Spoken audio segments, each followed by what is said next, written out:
Con los estandartes de Castilla, de León y la cruz del Evangelio, levaron anclas las carabelas, zarparon de España con destino al poniente.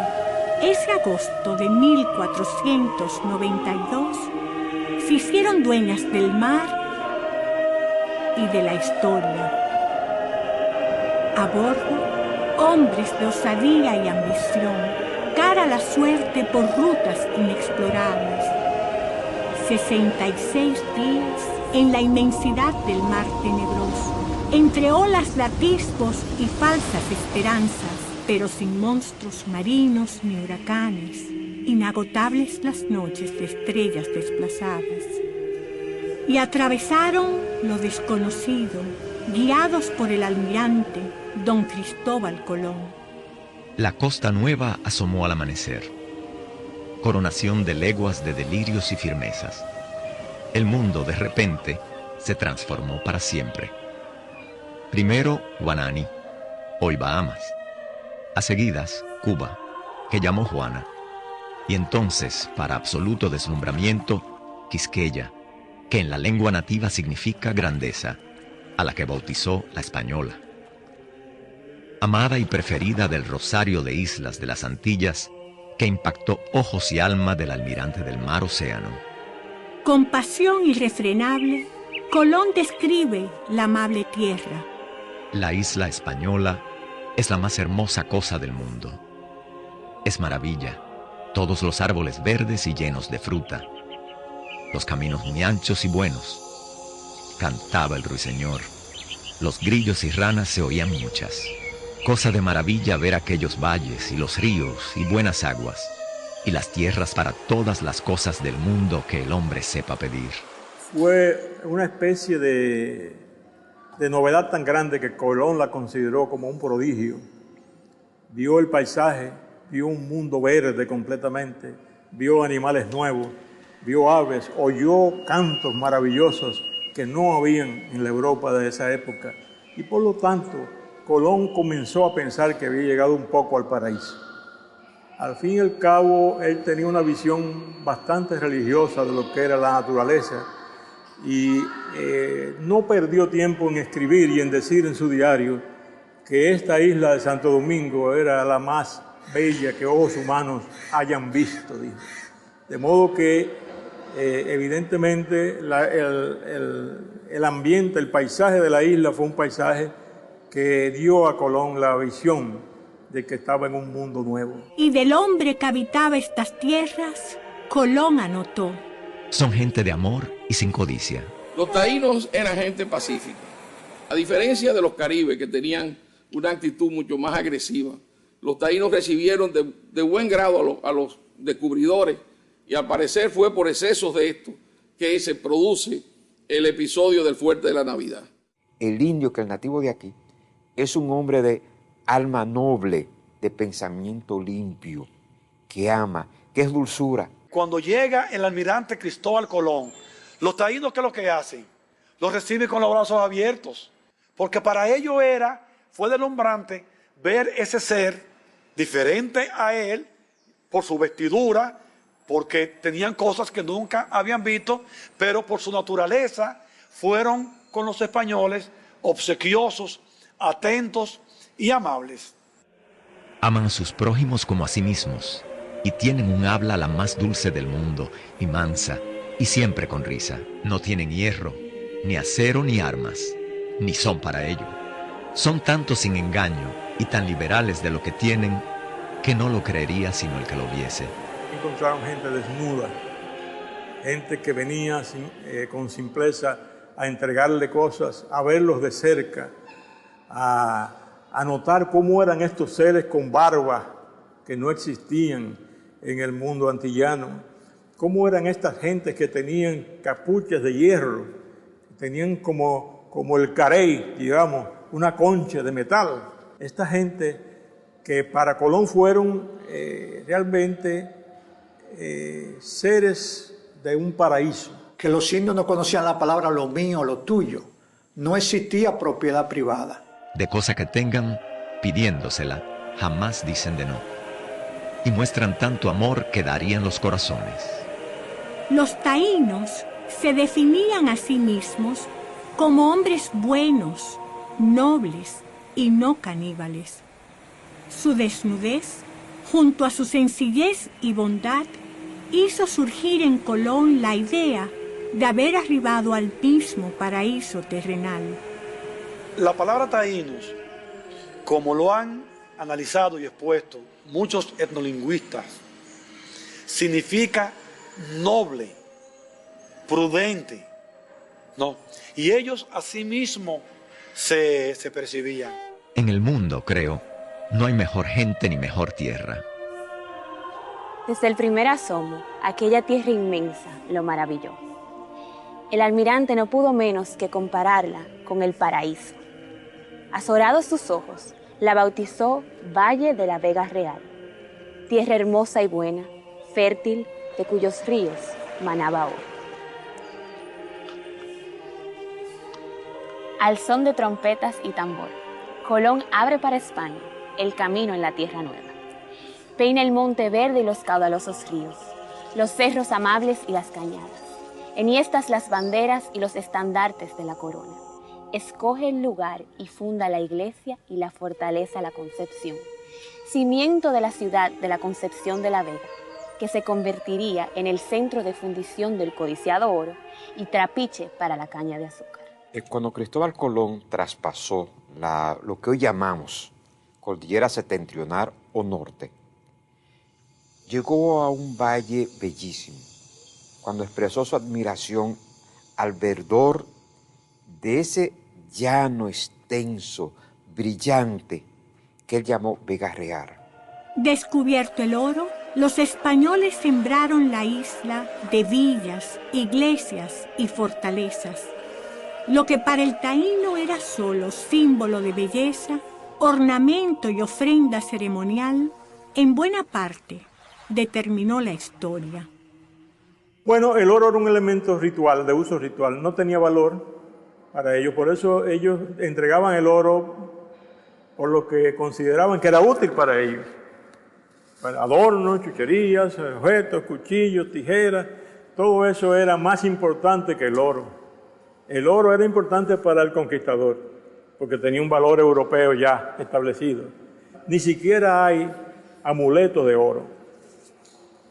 No era un elemento tan importante como para convertirlo en la representación de un dios. La aventura y codicia sucesivamente ancló en estas tierras. Comenzaron a poblarse las costas de la isla. Se impuso la ley de la metrópolis y se inició el sometimiento de los aborígenes, exigiéndoles tributos arrancados de sus propias tierras: yuca, algodón y, sobre todo, oro.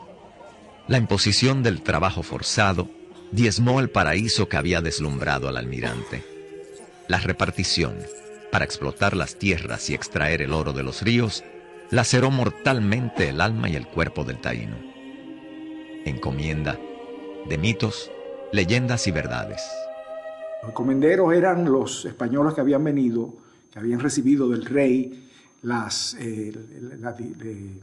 el derecho a tener una cantidad de tierra que se le daba por una merced real con los indios que había dentro, y que les permitía a esos encomenderos utilizar a los indios para la explotación del oro o de cualquier otra cosa, como fue después del azúcar y otros rubros que la colonia necesitaba. La conquista española ha tenido muchas interpretaciones a lo largo de los siglos.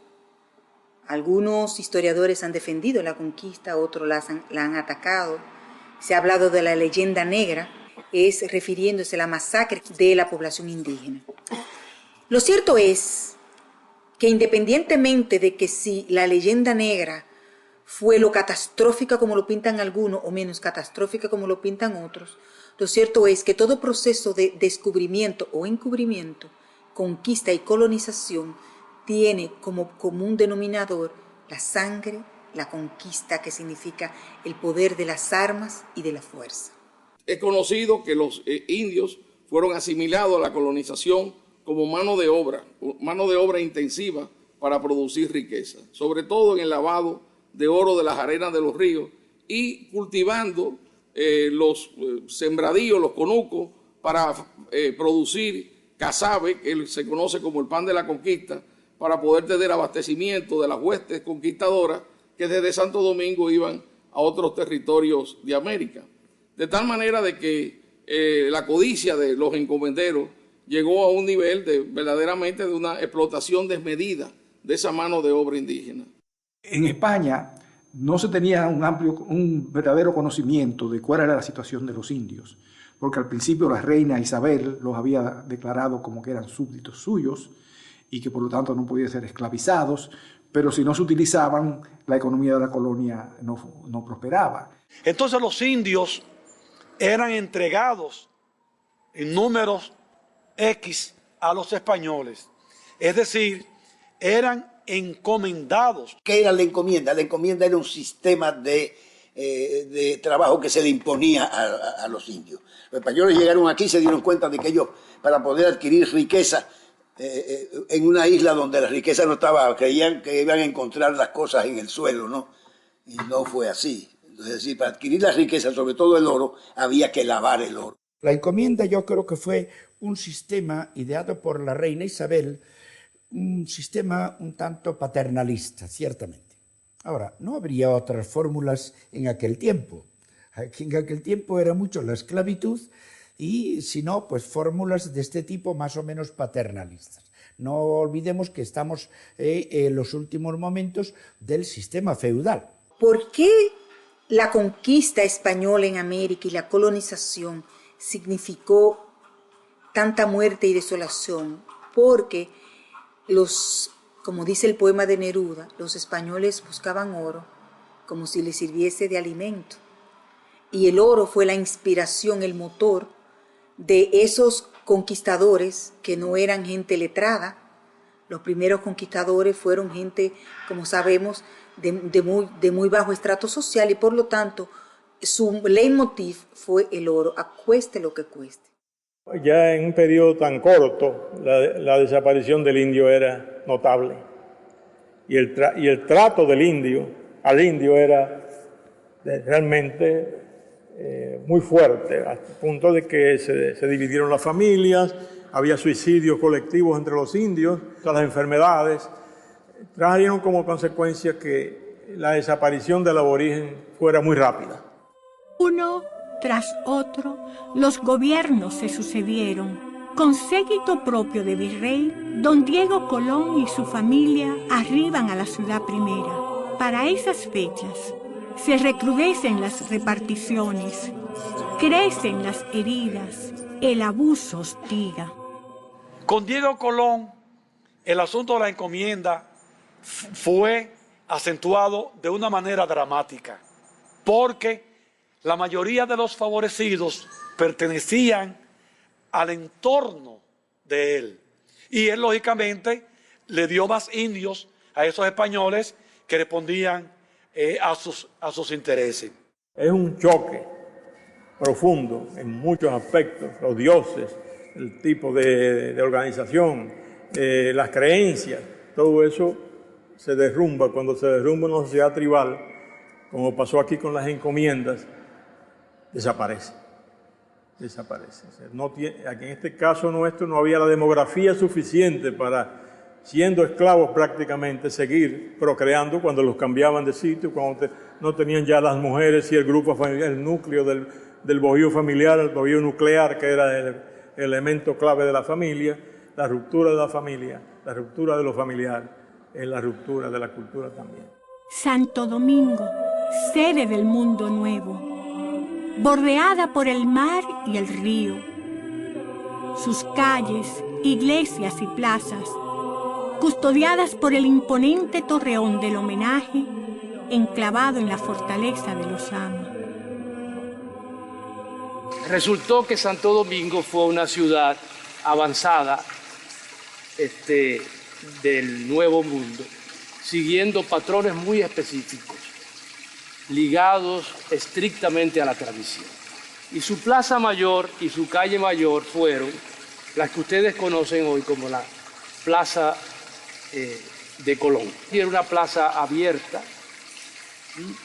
a la cual tenía acceso el poder militar y donde además estaba ubicado el poder político y el poder eclesiástico, con la torre de la fortaleza, que se le llama generalmente en toda la literatura militar de defensa, la torre de homenaje, del homenaje. Estos muros recios, custodias de la historia en la capital del Nuevo Mundo, Santo Domingo, urbe primada de América. Torre del homenaje, ubicada en la riviera occidental del río Sambo, nombre taíno que significa aguas navegables, la más antigua de las edificaciones militares de las Américas, patrimonio de la humanidad, sede del poder político y militar de la corona española de principios del siglo XVI. En 1510, 4 frailes, auténticos misioneros templados en el más puro evangelio, llegan a Santo Domingo. Esclarecidos españoles, dotados de gran sentido de la justicia. El personal que la Iglesia envió a estas nuevas tierras era un personal realmente escogido.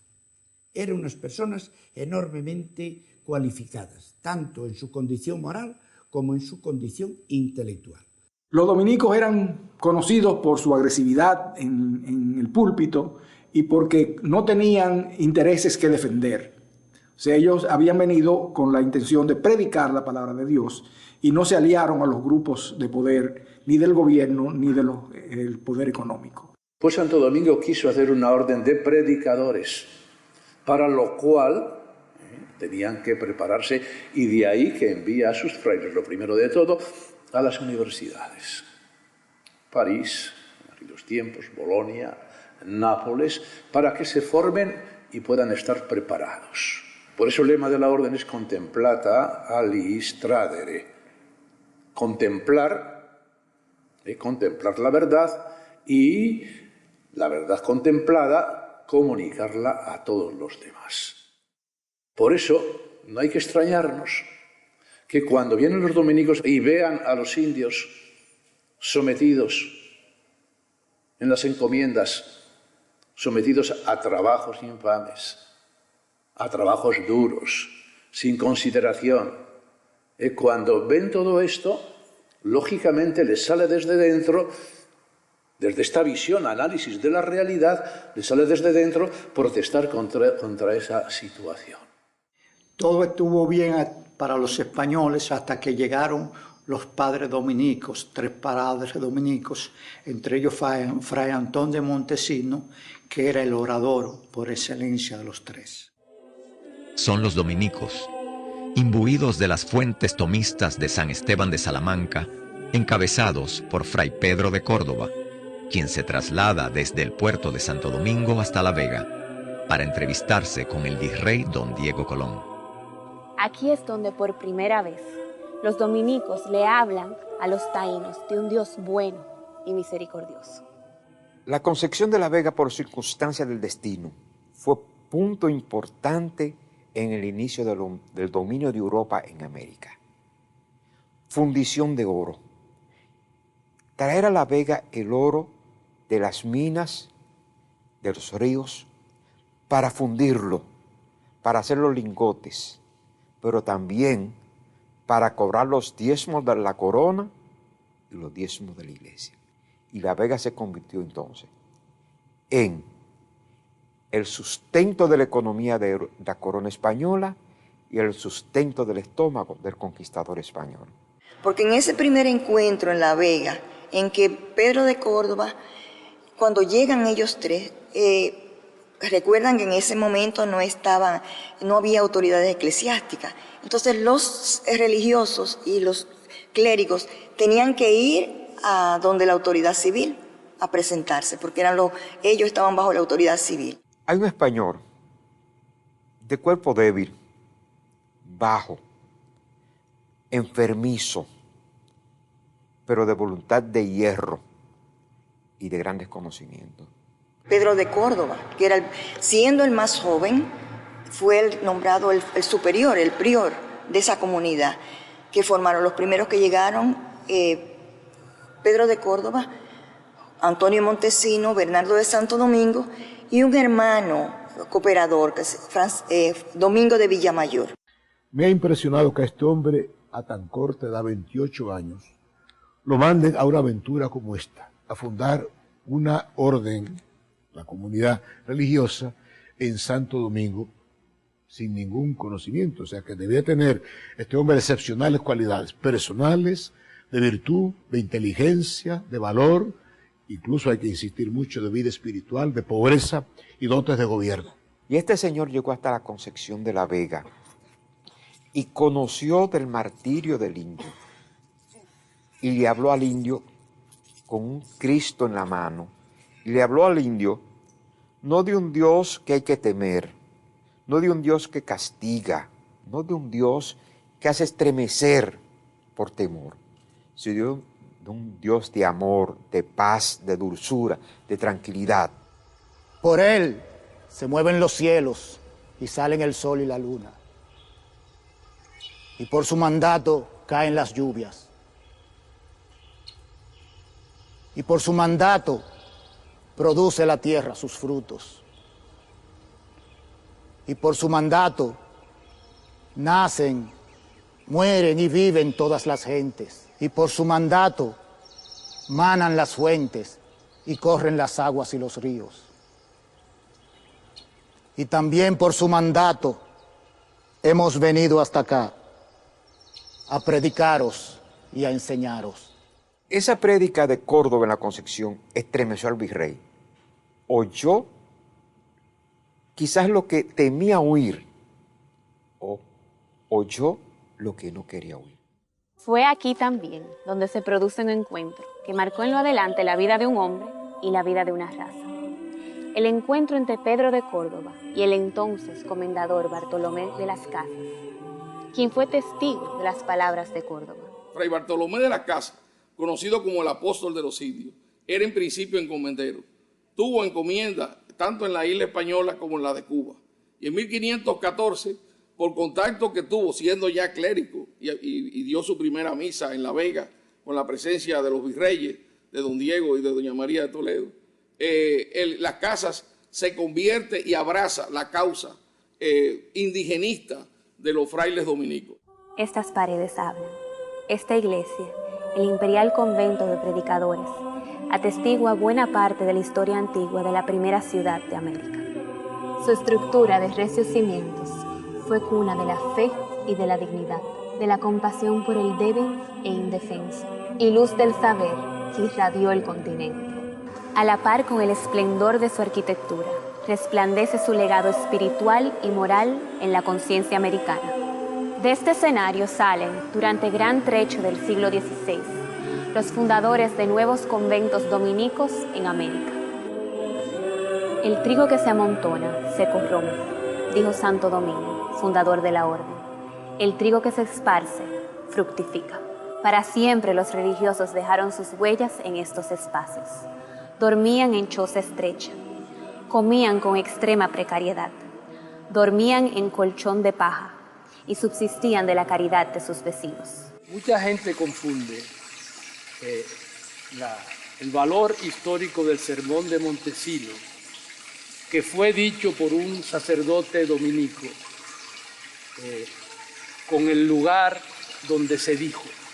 Sus palabras hay que ubicarlas como dichas en la iglesia mayor, que todavía no era catedral, ubicada en la Plaza Mayor de Santo Domingo, junto a la calle mayor del centro urbano de la ciudad primada de esa época. Nosotros tenemos aquí en Santo Domingo la iglesia viva más antigua del continente americano, y esta iglesia fue edificada precisamente por los frailes que llegaron con Antón de Montesinos a inicios del siglo XVI. Fray Antonio Montesino, y es bueno hacer un paréntesis para que se sepa que ese gran erudito, historiador y fraile dominico, Fray Vicente Rubio, determinó Y así figura en todos los documentos de la época que el nombre correcto del fraile era Antonio Montesino.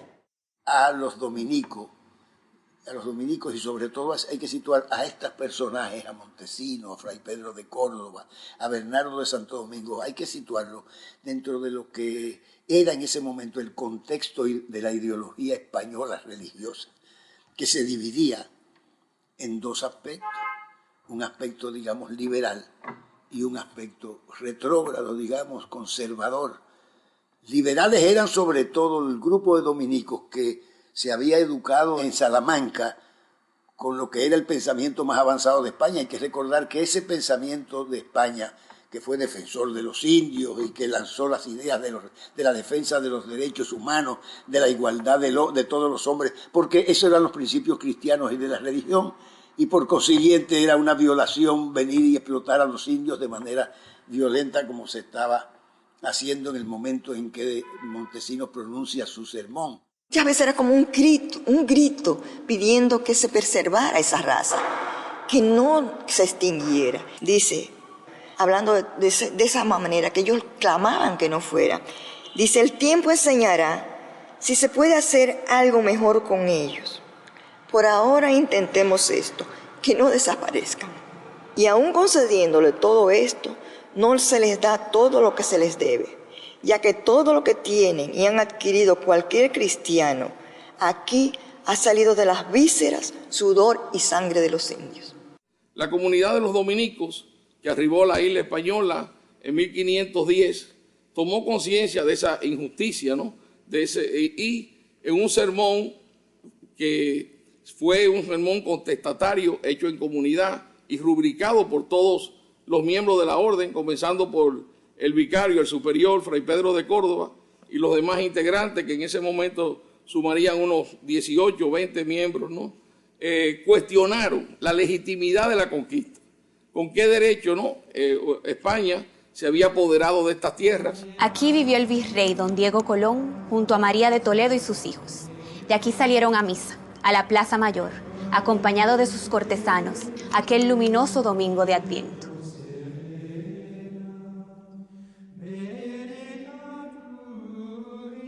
In nomine Pater et Filio et Spiritui Sancti.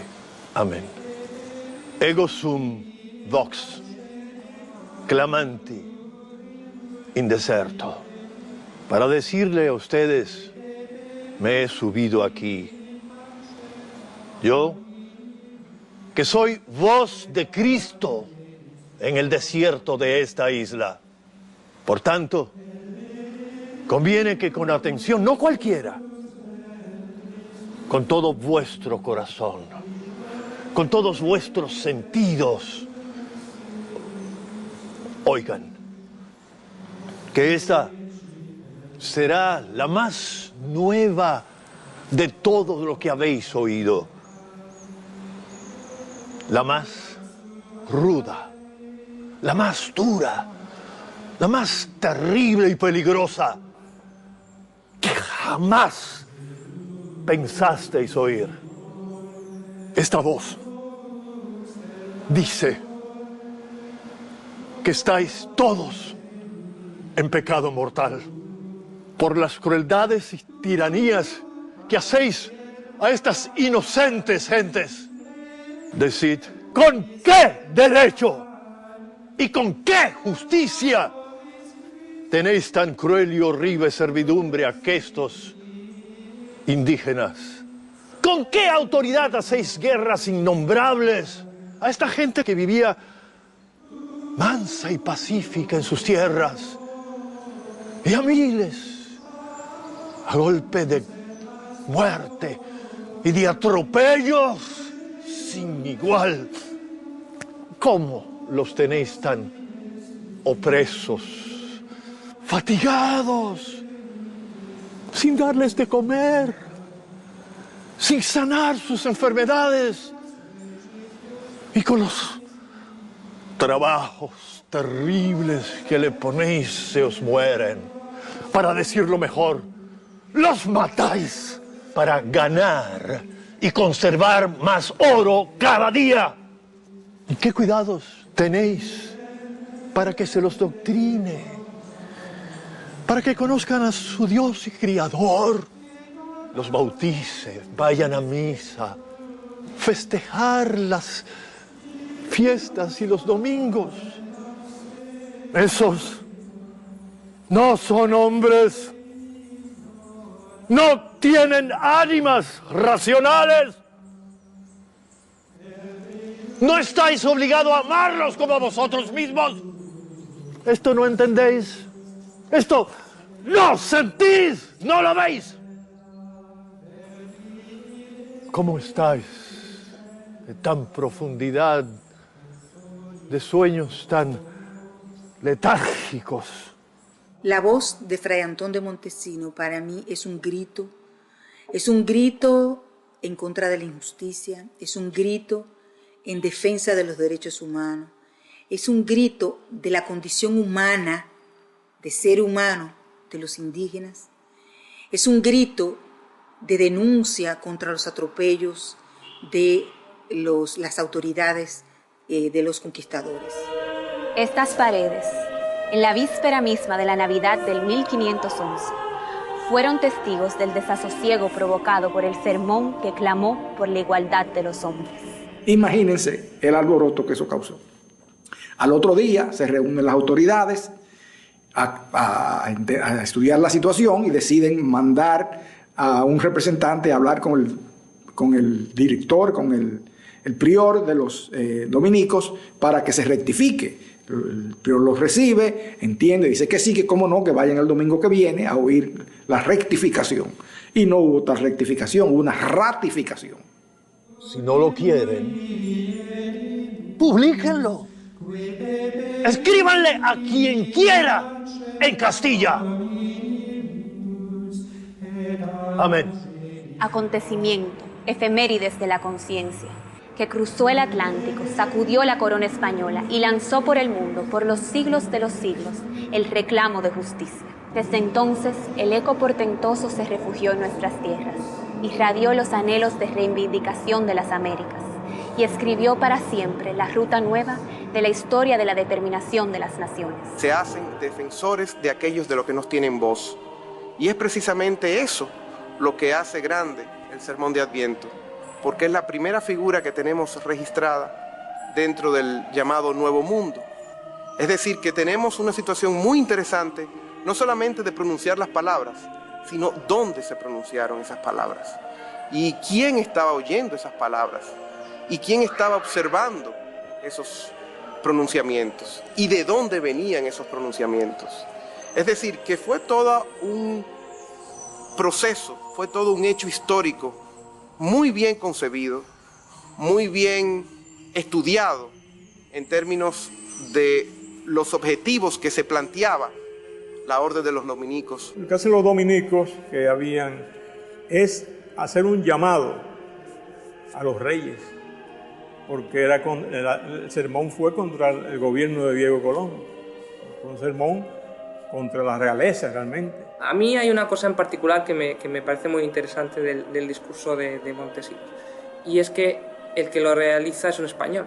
Y desde luego en ningún otro país hubo una defensa tan cerrada y tan, diríamos así, sin fisuras como la que la filosofía de la Escuela de Salamanca, heredera naturalmente de estas ideas y victorias, hizo de los pueblos indígenas. Desde luego en ningún lugar, ni en Inglaterra, ni en Francia, ni en Holanda, se produjo un movimiento intelectual tan de defensa de la dignidad humana de los pueblos conquistados como se produjo en Salamanca. El grito de indignación de Fray Antón de Montesino en su famoso discurso del 21 de diciembre de 1511 representa una voz y un discurso que trasciende todos los tiempos.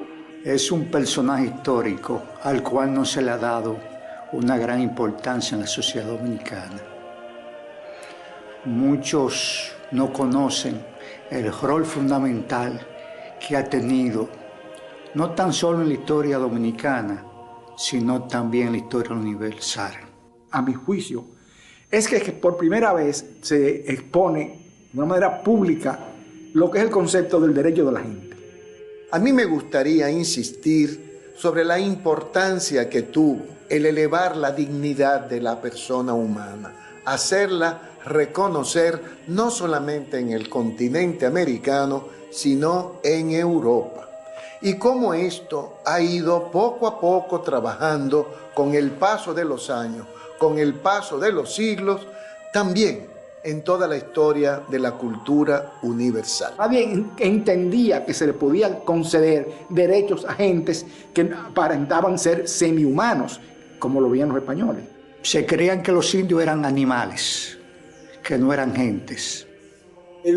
Comienzan los españoles, algunos españoles, esa rama liberal de la que he hablado, a pensar que estos son hombres también, muy a pesar de las diferencias formales que existen, de las diferencias puramente físicas existentes, sin embargo son hombres.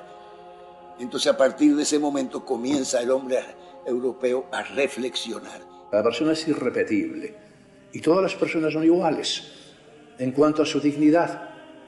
No el rico o el noble es más digno que el pobre, no es más digno que el que trabaja. No, todos son iguales. Para muchos investigadores americanistas importantes, como el caso de Lewis, ¿no?, un importante lacasiano, historiador norteamericano, el sermón fue el primer clamor de justicia en América. Y también para Enrique Otte, un famoso historiador alemán que ha trabajado mucho esa primera etapa de la presencia europea, española en América, dice que a los dominicos le cabe la gloria de haber producido por primera vez en las Indias la reivindicación de los derechos de todos los hombres. Pero eso es un derecho vacío, es si no damos las condiciones o creamos las condiciones adecuadas para que ese derecho pueda ser ejercido. ¿Para qué quiero yo mi libertad si no tengo condiciones de posibilidad para ejercer mi libertad? Lo que fue un llamamiento, un clamor, eso no fue un grito en el desierto, sino una de las primeras manifestaciones de la universalidad de los derechos humanos. Un hombre de iglesia, Fray Antón de Montesinos, tuvo el valor de enfrentar los prejuicios de su época para recordar el mensaje de amor demasiado ausente en sus contemporáneos y anticipar la era de las luces. Yo creo que es allí, en Santo Domingo, donde nace todo este movimiento que luego, como digo, renovó el pensamiento ético y político europeo y que llega a la Ilustración francesa, claramente a la Ilustración francesa. Personajes como Montesquieu, personajes como el propio Rousseau, el propio Voltaire, se hacen eco, a veces eco lejano, pero de un ambiente que sin duda ninguna había nacido a partir del grito de Antón de Montesinos.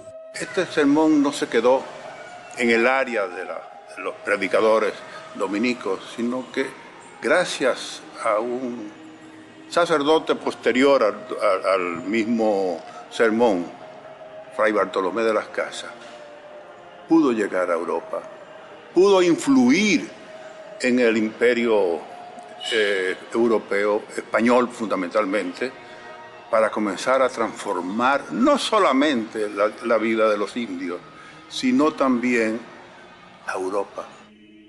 Entonces en España tiene repercusión importante. La más importante fue la suscitada desde el punto de vista intelectual, por el movimiento que en Salamanca nace en torno a la figura de Francisco de Vitoria, que recoge aquella exhortación evangélica como un impulso intelectual para una nueva filosofía moral y política.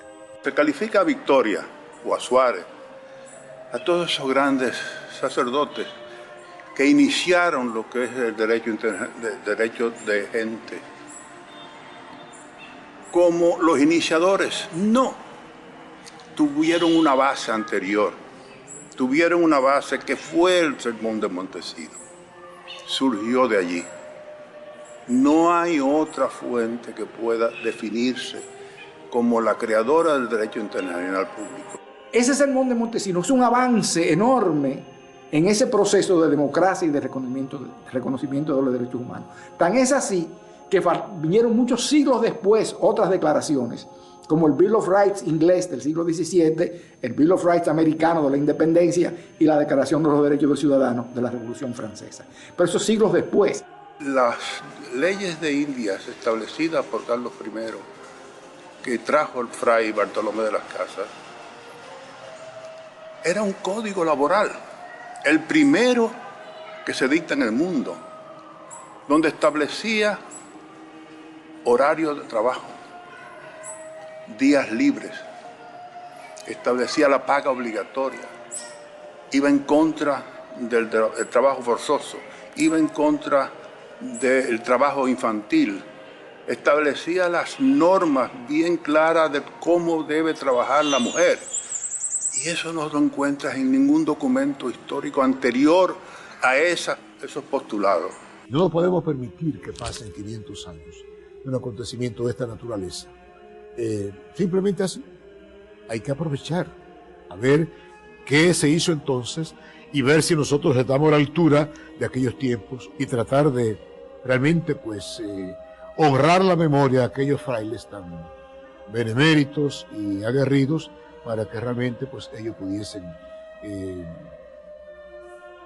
ser hoy día recordados no solamente con un recuerdo histórico lejano, un recuerdo actualizado en cuanto que lo que ellos dijeron también hoy día lo decimos con la misma propiedad, valentía y coherencia. Cuando uno analiza el contenido del sermón, uno llega a la conclusión de que a Fray Antón y su sermón, la historia nunca lo llegó a sepultar, sino que lo que hizo la historia fue que lo sembró.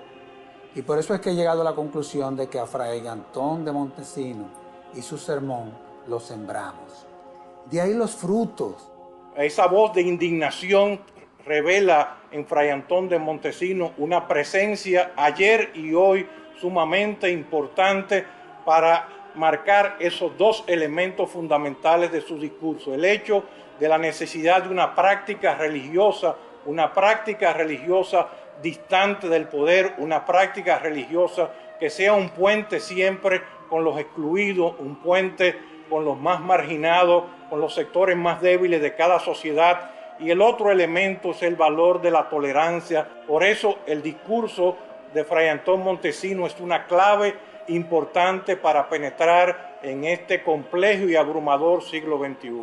En este siglo XXI, tanto tiempo después, el Sermón de Adviento sigue teniendo una gran actualidad y fue sin lugar a duda uno de los pasos que precede la Declaración Universal de los Derechos Humanos. Para nosotros, para cualquier español, para cualquier dominicano, para cualquier ciudadano, el discurso de Montesinos representa sin duda un gran acontecimiento en la historia de nuestros países.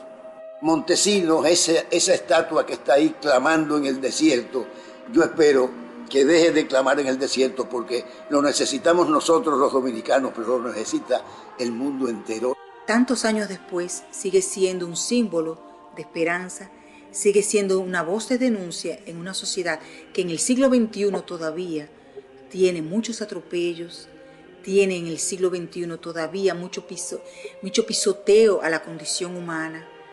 Y Fray Antón de Montesinos seguirá vivo y su voz seguirá escuchándose a lo largo del tiempo mientras exista una sola injusticia y un solo atropello a la condición humana de cualquier persona en el mundo. Para el pueblo dominicano, heredero de los taínos, herederos de esa sociedad, el Sermón de Adviento es un ejemplo que nos representa y que nos representa grandemente porque es el derecho a la justicia, pero sobre todo es la invitación a defender a la justicia donde quiera que esté.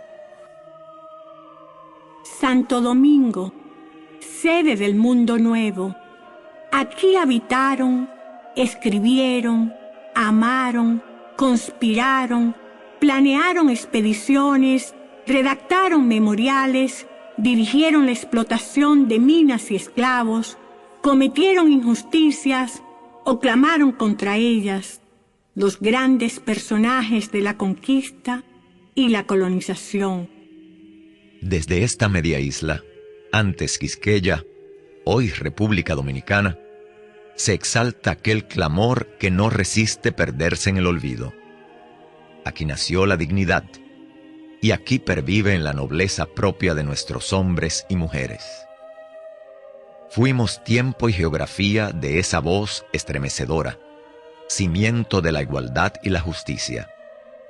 Y hoy también somos voz, la de cada anhelo pendiente, la del compromiso, la del crisol de razas y color de voluntades de la nación dominicana. No hay que desesperar de ningún pueblo, mientras haya en él 10 hombres justos. Mientras haya en él 10 hombres justos que busquen el bien.